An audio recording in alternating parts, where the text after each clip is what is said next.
আসসালামু আলাইকুম রহমতুল্লাহি ওয়া বারাকাতুহু। এগুলো আলু আর রসুন এগুলো দিয়ে ভর্তা বানাবো। তারপর বুটের ডাল, আজকে মন চাইছে বুটের ডাল রান্না করব। এখন বুটের ডাল তো পানি শুকিয়ে গেছে, তারপরও মানে সিদ্ধ হালকা হয়েছে, তারপর ভাঙতেছে না। তখন আমার মাথায় একটা আইডিয়া আসলো, এগুলোকে ব্লেন্ডার করব। কারণ 2 ঘন্টা 3 ঘন্টা লাগে বুটের ডাল পাক করার সময় নাই। যদি এতক্ষণ লাগাইয়া পাক করি তাহলে কাজ করবো কখন? প্রবাসের বাড়ি বা একটু মাথা টেকনিক বুদ্ধি আসলো বাস।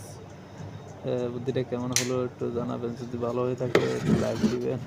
ভিডিওটা সুন্দর লাগলে দেখা